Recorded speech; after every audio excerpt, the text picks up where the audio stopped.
this as an artistic expression of your brain. And I was like, oh, what in the world? Okay. But you would never guess it, like, just talking otherwise. He's kind of an idiot otherwise. He's just like this big burly dude kind of. Yeah. Very, like, in his hair now is pretty great. Mm-hmm.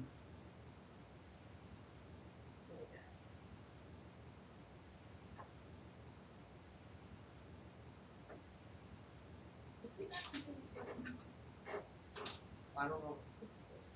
I would Yes. But not like one like the program went separately. Right.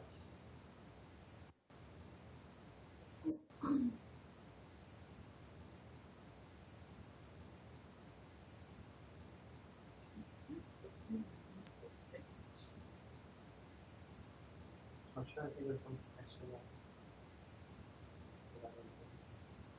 He was just talking math crap about it. Sometimes you can a lot. Yeah. There's like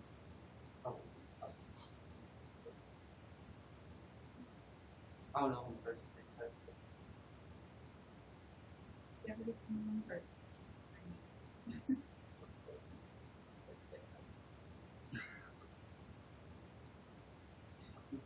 Just in case you were feeling not good. You're having a really bad day. Like, Kristen said he could.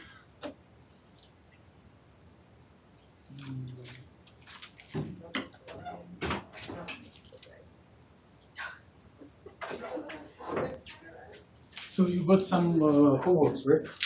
Oh, yes. I'm just gonna express my distaste for the homework. Oh, They so- said he was good, he Oh. makes good rice. So concise. When I was solving it, it took me like 10 pages.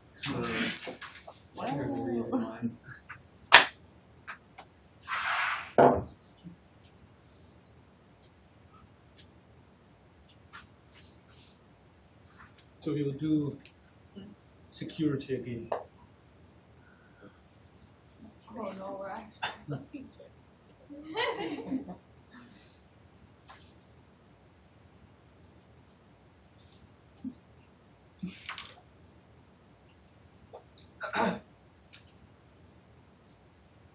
So whoever gets mine, remember, you got this.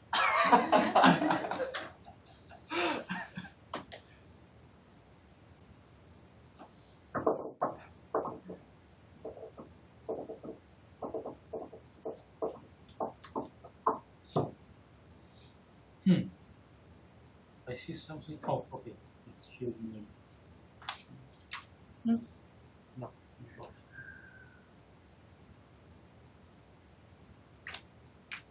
Very good. Talking to me.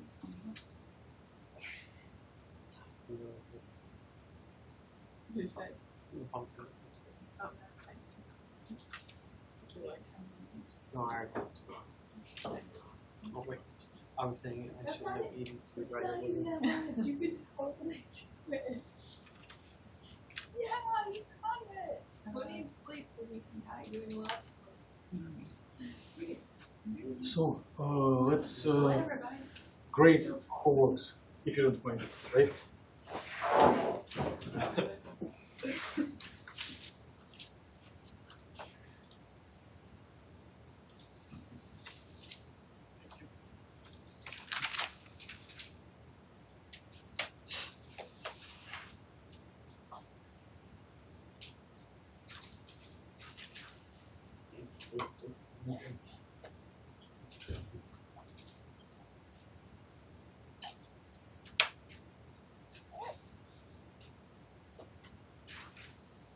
So your identity is secure.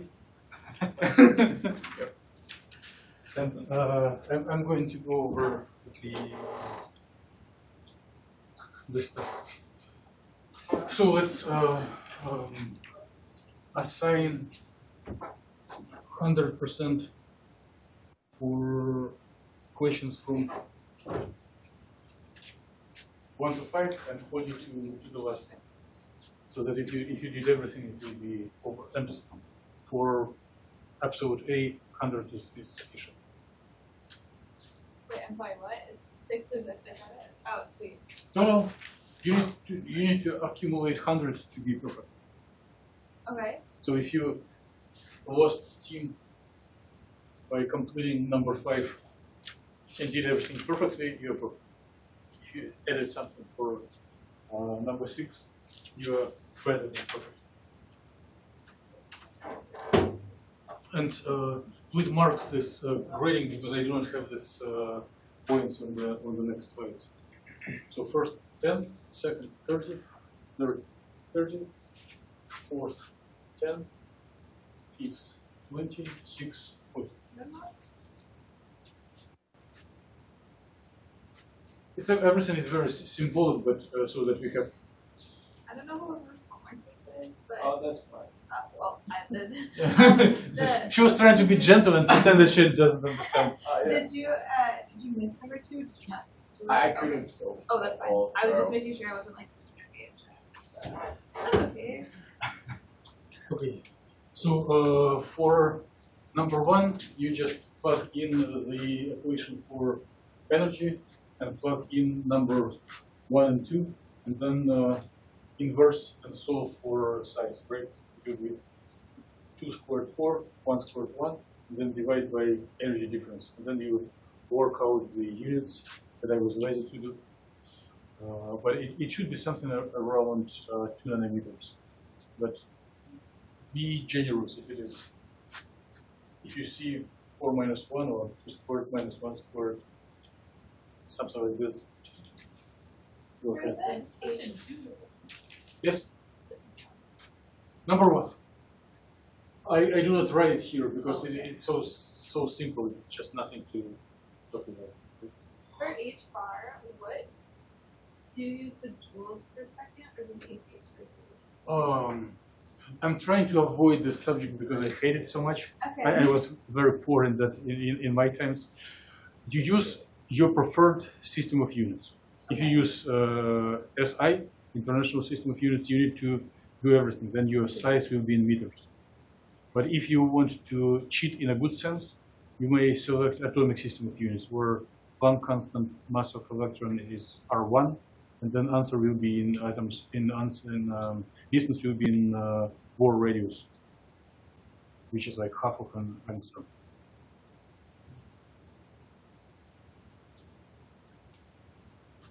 I will start covering it tonight on the lab. I know that I'm growing a fan club of my calligraphy. But so the number 2 question was to find the matrix elements of operators X and P, momentum, in the basis of first and second states of particle in the box, right? So the particle in the box state is 1 square root of L sine pi x or L. I don't know why I have number 2 here. I'm not sure if it's correct. And then under bra and ket, we understand that it is just a function conjugated, and if they met together, there is also integration. And if you have an operator, you just place it inside. So you have x. Oh, if it is 1 and 1, it is and 2 and 2, it will be just L over 2. And you do not need to do math because it is probability distribution, finding average position where the highest probability to find a particle will be right in the middle. Okay. So the matrix elements from 1 to 2 and 2 to 1 are mathematically more challenging. So we put sine of pi x and 2 pi x and try to integrate it. So if it would be only sine of double argument and sine of regular argument, it would be easier. You would just submerge one of these functions under differential and do it immediately. But here, the optimal way is to practice the product of the trigonometric functions, right? So, and the product will be replaced by cosine of subtraction of argument minus cosine of summation of arguments. So this matrix element from state 1 to state 2 of position operator will be, so 2 minus 1 will be 1 cosine pi x over L, and here 2 plus 1 will be 3 pi x over L. And you see that it is kind of a common mathematical problem. X times cosine n pi x over L, or in our particular case, n equals 1 and 3. One can solve it generally for any n. It will be not too much complications. So I sub n, normalization, x, cosine nx. That's it. So, linear functions times oscillating function. How? Well, if you see first two, give maybe a third points. If you see some advanced attempts to solve this problem on this matrix element, give also some generous portion. So let me go further. Nature of thing would be to have the differential equivalent to the argument of cosine, which means we can multiply x and the differential by n pi and divide over L. And if you do so, we need to divide by the same factor outside of the differential, right?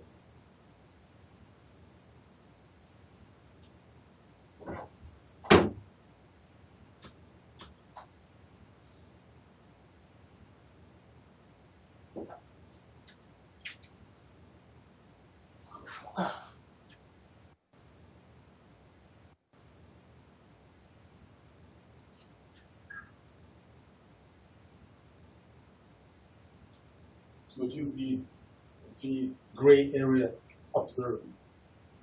Cosine, or x cosine and the derivative of this same argument as cosine. Now, if you have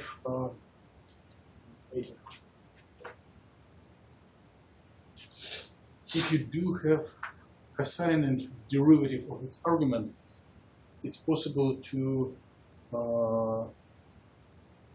look on it as derivative of sine, right? And add minus sine, negative. So what I have transformed it to is integral x derivative of sine function. And then the reasonable way would be to do you have the name for this rule? Integration by parts. So if we consider x as first function and this sine as the second function, then it will be product minus integral or function and derivative as well. So if we set up a product of x and sine, and we are exploring it in the limit from 0 to L, either x or sine will become 0 at the edges, and the first term will drop. And then we have why this stuff is done, because it's not comfortable to take integral functions of different nature. And if we integrate sine over dx, it is so much easier. Sine of x dx, which is quite trivial. So if you integrate sine, you get a sine. It was negative, right? But we were doing this submersing under derivative and then returning, so this two negative cancel each other. And then we explore this cosine in, because of these manipulations of submersing and returning. One accumulates factors like L divided pi squared n squared, and the cosine itself, it will be always 1 on the upper limit, right? The argument is 0, and when argument is L, depending on whether the argument is pi or instruction of pi or 2 pi, whether this n is equal or odd, cosine can be. What's cosine of pi? So if you negative pi, and if you have a cosine of double argument, then it will be it will go up. So it will alternate plus and minus 1. So the result of this integral will be the factor times 1 or 0, or 2 or 0, because we 1 minus 1. So it will be either minus 2 or 0, depending on whether n is even or odd. In our practical applications, n is odd, so it is 3 and 1, and it will be something like 2 over 9 times 2 to L over pi squared. Then to get the answer, one needs to subtract I1 minus I3, and then one can do this, process these fractions and get something like 16 over 9 L over pi squared, which will be L over 5 approximately.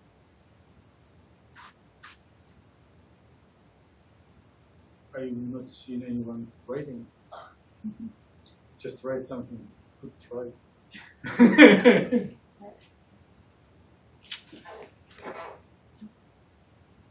Will you recommend? Well, this year we are already behind the schedule. Will you recommend to include problems like this into exam next year? Is it a good idea, or do you think it will be not? Terrible idea. You're not supporting it. Okay. And I'm skipping. I see we are already. I was assuming everyone will be exhausting and probably. Do you see in the works you are grading anyone provides matrix elements of pi? Because the request was to find 4 matrix elements for x and 4 matrix elements for pi. Wait,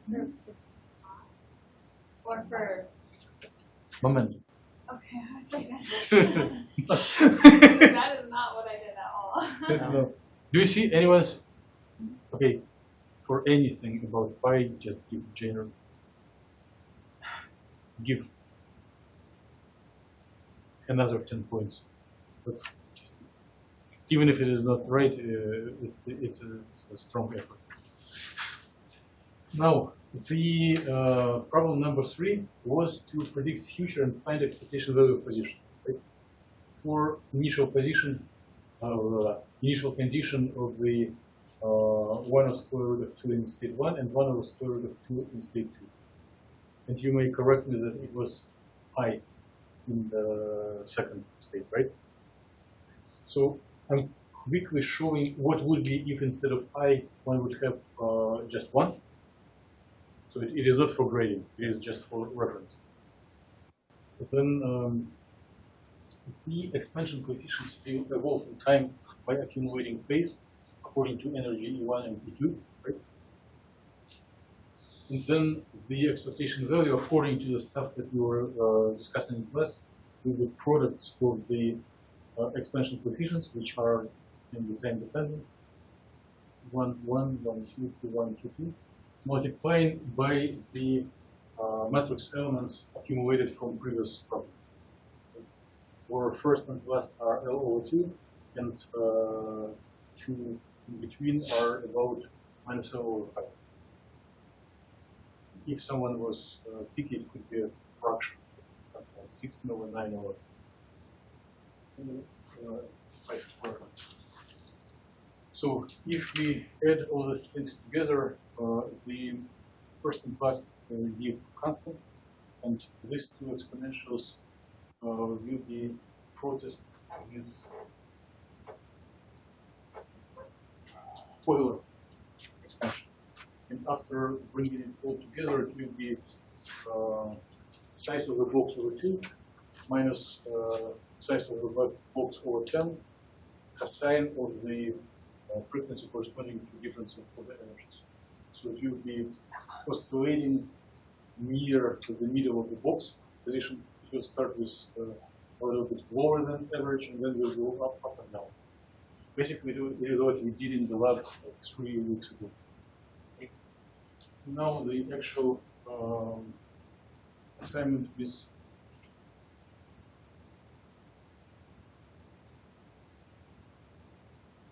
-9. So the products of this C1, C1, C2, then it will get these imaginary units, and we do the same time propagation, matrix elements.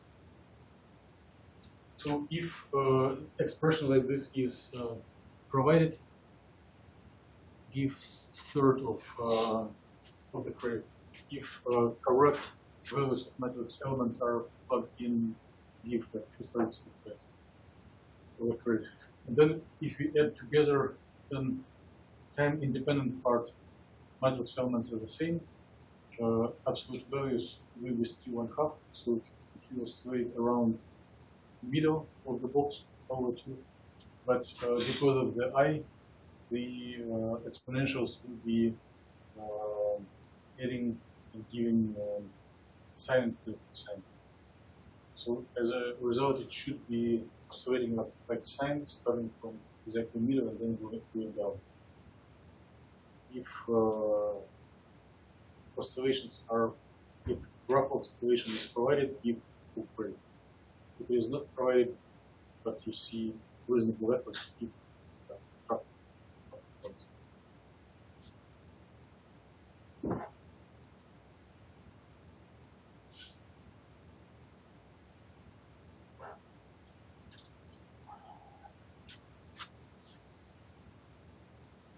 Good problem number 5 will be a good idea for an exam next year. Don't worry about yourself. It's much easier, right? It wasn't the worst. Okay.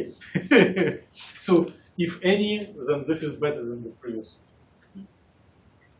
So one needs to find expectation value by Heisenberg equation of motion. And it is not a particle in the box, it is continuous acceleration, like free fall acceleration. If electron in vacuum is falling onto Earth, then it will be a quick flow. Or if there is a homogeneous acceleration is always present in the flat capacitor. If in vacuum you have a capacitor, you will release an electron and moves from one plate to another, it experiences constant acceleration. And this solution will be a good.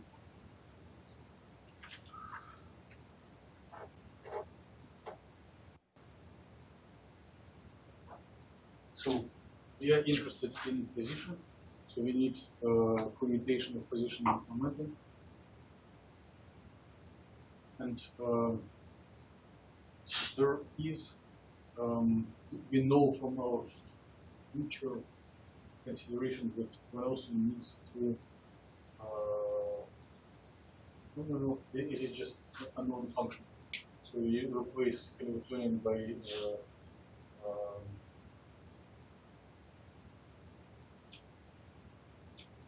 kinetic.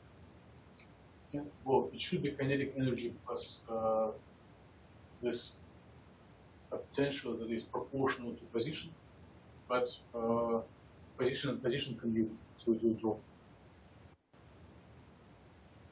And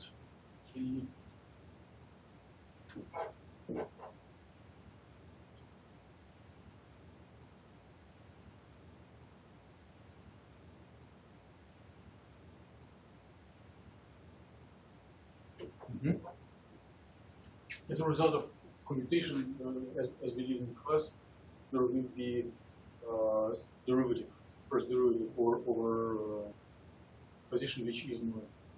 Right?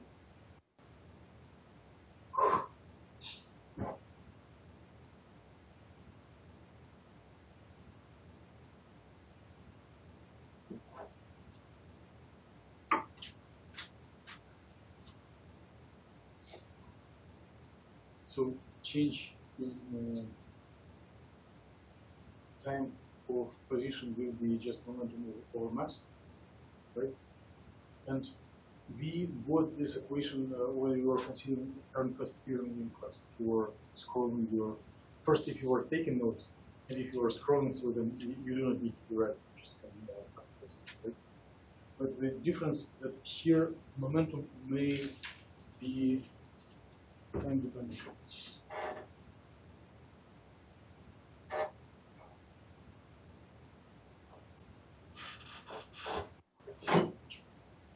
And if you plug in the momentum into Heisenberg equation of motion, we need to find commutation between potential and derivative, right? And potential in our case is just linear function of the independent variable.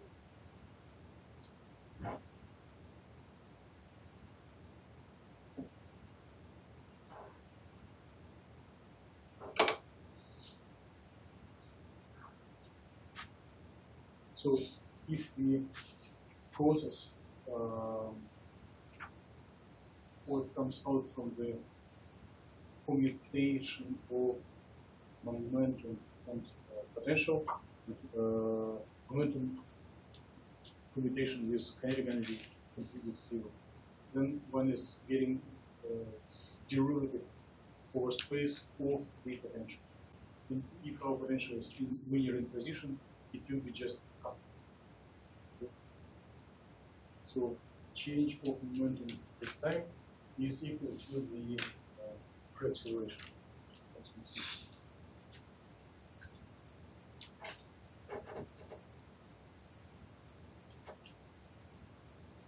So by applying Heisenberg equation of motions, one gets equation for position over time and momentum over expectation values. And by plugging them one into another, one can integrate and get the momentum will linearly raise, right? Proportional to time. And if you plug it in and integrate once again, you get that the position will increase as time squared. So it's one of the examples that one was considering in on the border between middle school and high school commuter mechanics, right? Free fall acceleration and ballistics, like how the projectile travels. But here we got this result by quantum equations. It's a little discouraging that one gets the same, no corrections. But on the other hand, it's nice to see that nature sometimes is simple enough to understand.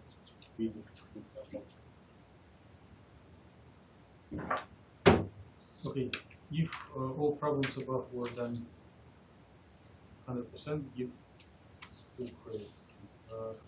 For the problem number 6, it is very similar to problem number 5, but the potential has second power of the independent variable. Right? So if one practices the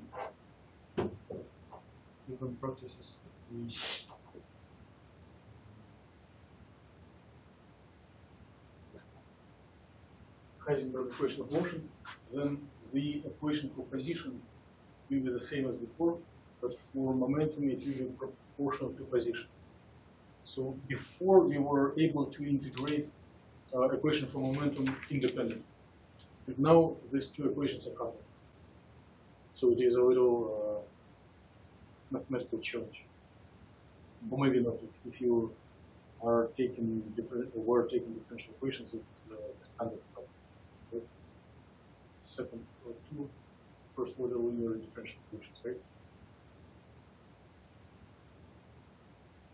Do you see anyone solved it or? What is the answer? I will show the answer soon. But Oh, okay. I thought you got the point of the answer. no, it's not the answer. It's the how to say, the path to the answer. So from your eyes, I can guess that no one went so far to this point.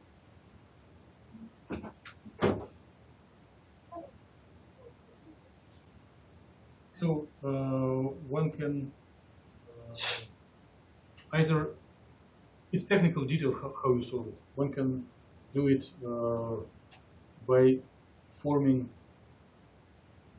second order linear equation by plugging into each other and finding solution in the form of exponentials, and then matching the initial conditions, finding these coefficients, and plugging everything in. One is getting that momentum is oscillating as sine and position oscillating as minus cosine. Anyone got it? I think we all. Huh? Everyone got it? It's just you just look at the different route. I think a lot of us just like saw it and we're like, "Yep, that's the answer." Because you can just guess. Oh, okay. That's good. So if one plots the solution in the axis of position and momentum, it should be a circular trajectory. So if anyone shows circular trajectory, give full credit, no matter how it was obtained, even if it was obtained by a guess. So please add together all points and write them on the top page.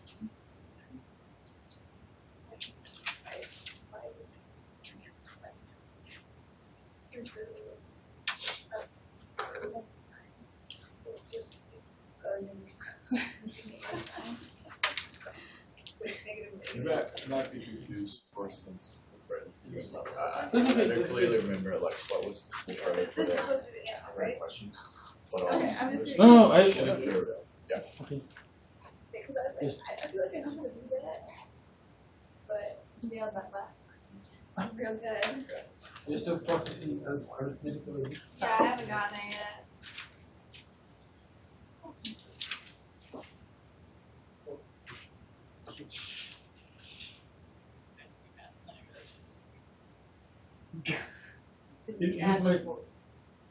It's like 100 out of 100.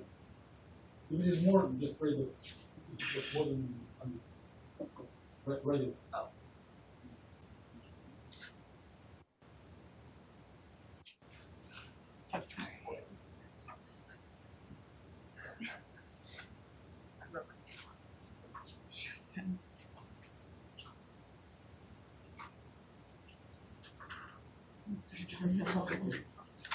Well,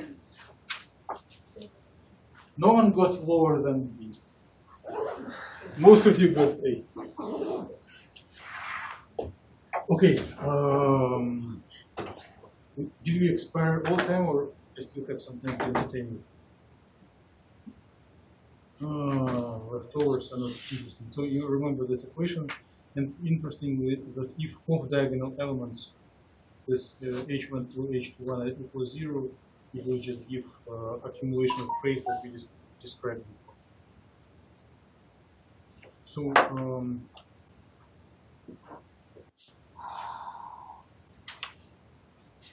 I'm giving something for your information. Do not answer it yet, but develop, make up your mind. On Friday we will practice democracy about the elections, the votes, what you want to present. So we need to split. No, it should be fourth. Okay. Sure, let's meet on Saturday. We meet on Saturday. We're not meeting for the rest of the week. Then we meet for 3 hours. Oh, then we would need 3 hours. No Saturday. It's enough for me that this Saturday there will be event for incoming grad students. So if you want some entertainment, it's not a secret, attend and listen. Or maybe some of you already were.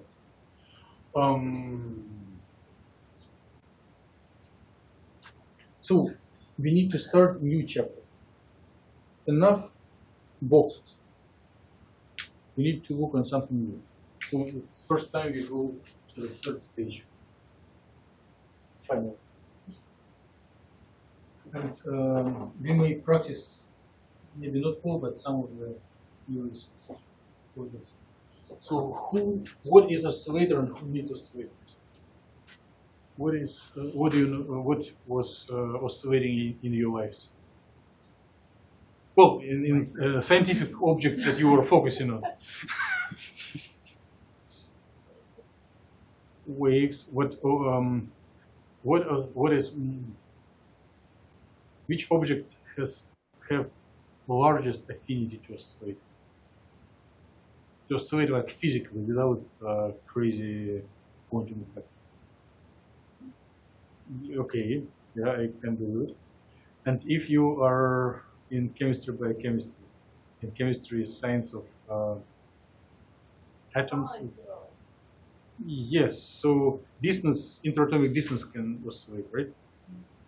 So basically, it is major application of the next chapter that we will go over for 3 weeks or so. So like hydrogen molecule to hydrogen atoms are oscillating, or multi-atomic molecule. It also has oscillations, but sometimes more than more than 2 atoms are engaged, doing like dances, having complicated patterns of oscillations which are called normal modes, and each of them has the specific frequency. Also, if you observe or think of dimer of 2 molecular groups, and there is a charge transfer from one to another, the frequency of oscillations may change. It is one of the subjects for which Dr. Marcos got a Nobel Prize. You can see that oscillations change in connection with electron transfer.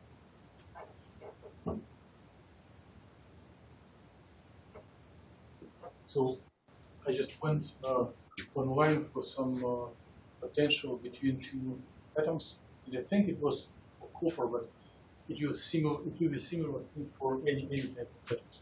So if we take just 2 atoms in vacuum and try to bring them closer or further away, and we compute or we extract, no matter how, total energy. How the energy depends on the distance between interatomic distance. There will be 2 regimes when this energy is positive and negative.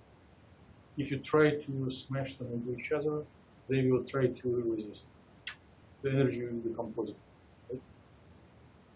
If you try to put them far away from each other, the energy will become negative, which means they start to attract. Most of atoms attract. This is why molecules exist. The groups of atoms that feel happy to stay together. So the process of attraction. And it's not a big wonder that if distance is equal to infinity, the energy will be 0. And from plus infinity to 0 with some negative, technically there should be a minimum. Right?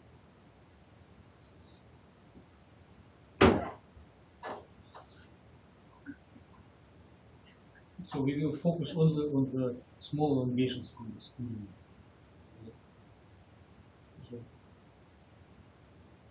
And we shouldn't be confused by the nature of, by the 3-dimensional nature of our world.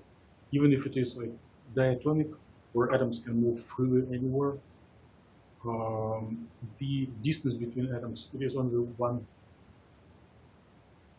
degree of freedom. If you do vector subtraction of 2 vectors, there will be a vector of difference connecting them, and we can take absolute value, which will change from 0 to infinity. And it is a parameter that is responsible for oscillations.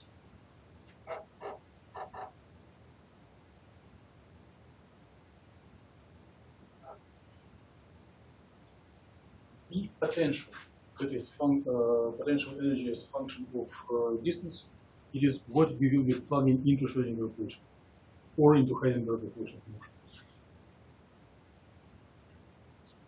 The shape of this, there is a way to fit natural features into analytical formula. This so-called Morse potential, which includes exponentials, and it's not the most comfortable thing in the world.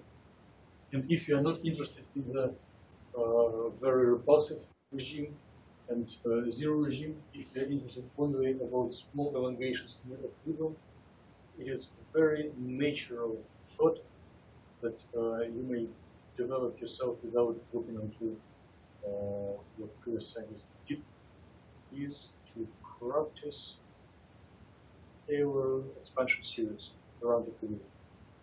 And if 2 whiskers of the function go up, you may answer immediately what you will already turn into Taylor expansion. Which function is 2 whiskers up? Yes, so square function. So you do not need anyone to for this introductory part of our solution. So we assume that the potential energy as function of position in the vicinity of equilibrium is first times difference, elongation from equilibrium, second derivative times square of derivative plus upper terms. Since the main criterion of having a minimum is 0 for the first derivative, without any calculations, it is natural that the first derivative will be 0 if we are residing at the equilibrium, right? So it will be on the first and second term. So second derivative of potential over elongation in the vicinity of equilibrium defines curvature of parabola, right? Larger derivative, it is steeper.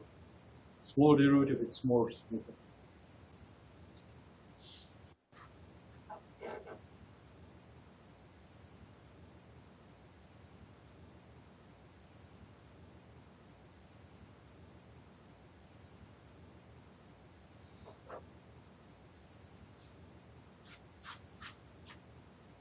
Who is surprised to see this equation?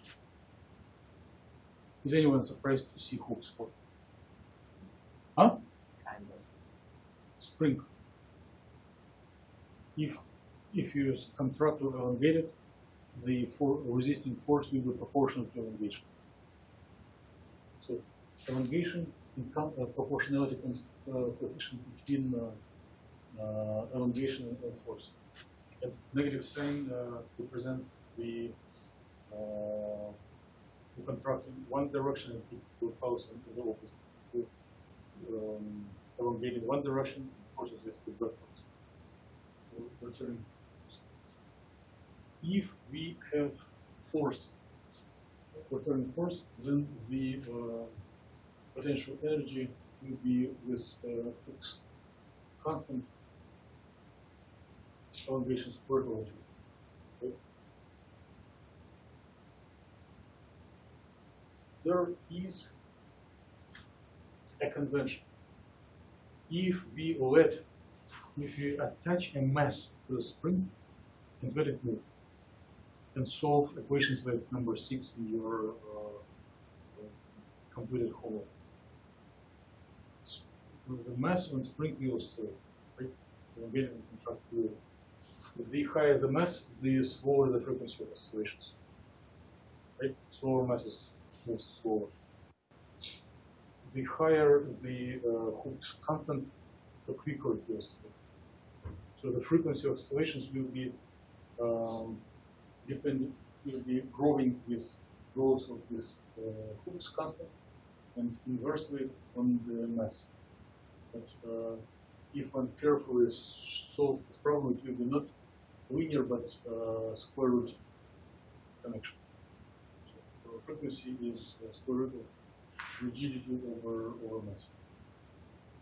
And by the way, this rigidity is the thing that we just saw while taking Taylor expansion. It's a second derivative of the curvature. Okay? So if the frequency, angular frequency of oscillations is square root of this rigidity over mass, then this rigidity is frequency squared times mass. You agree with this? Right?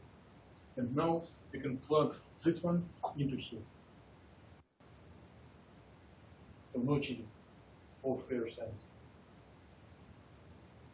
Then potential energy, and here is definition of frequency. But then the definition of the potential energy as a function of elongation will be mass frequency of oscillation squared over 2 times elongation. And we always can adjust height of the axis so that we remove constant. Potential energy and kinetic energy is always second derivative of the coordinate.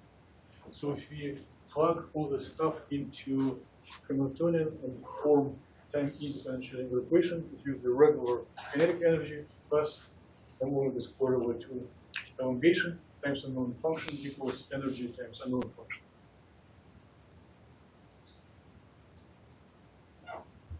So we will start solving this equation, and it will take about 2 weeks to solve. Maybe you can solve it quicker, but it is much more challenging than particle integrals. So there is a gap. It's not sizes of the ladder are not equal. Many thanks for dedication to the course, and looking forward to see you 5 p.m. If you're unable, I will do my best to have good recordings and share materials.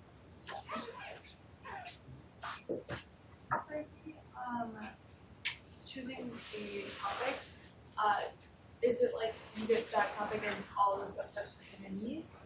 You can discuss between you. Okay. It's will be more logical if it goes continuous. We do not select the first and last to save time on going first and last. But I don't care. We just need to cover all materials. Did I discourage everyone so strongly that you offer this cancel? No, you can Okay, have thank you. Sure. You were breaking it? I did. Oh, okay. This would be illegal in high school. I know. Wait to bring teachers too? Or just to bring the class?